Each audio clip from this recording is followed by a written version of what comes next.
during the BBC documentary. Timothy Lawrence, a retired Royal Navy officer and the second husband of Princess Anne, reflected on the brave acts that the Duke undertook during his time in the Navy. Prince Philip's naval career began in 1939, when he joined the Navy as a cadet just before the outbreak of the Second World War. Dartmouth Naval College was also the place that he met then Princess Elizabeth, when he was tasked with entertaining her and Princess Margaret while King George toured the college. Timothy Lawrence reflected on Prince Philip's World War II cameo starring role during his naval career during a documentary paying tribute to the late Duke of Edinburgh. Reflecting on a particular incident, Lawrence said, "An extraordinary experience in the Battle of Cape Matapan, where he had a small, cameo starring role." He writes in his journal that sure enough, another light did appear.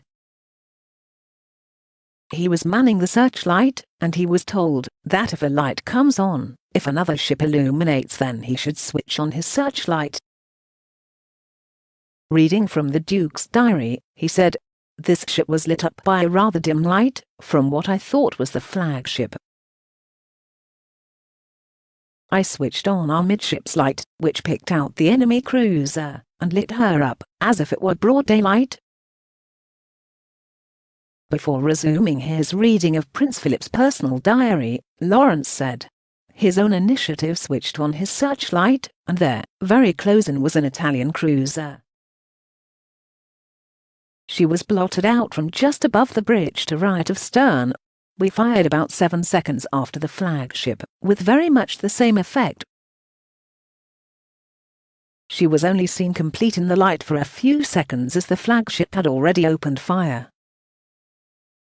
Talking about how he coped if his shipmates were injured or killed, the Duke stated that it was part of the fortunes of war. Shortly after the Battle of Cape Matapan, the Duke was awarded the Greek War Cross of Valor. In 1950, after being promoted to lieutenant commander, the Duke took command of his own ship, HMS Magpie. Within a year, his naval career was over.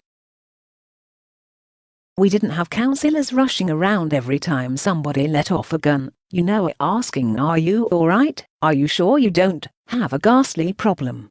You just got on with it," he added. In 1952, King George died in his sleep at Sandringham, and the young couple was catapulted into the devotion and duty that is the life of a reigning monarch. Prince Philip died in April 2021, just 2 months before his 100th birthday. Soon to be consort to the Queen, Philip had to support Princess Elizabeth as she gained more responsibility during the decline of the King's health.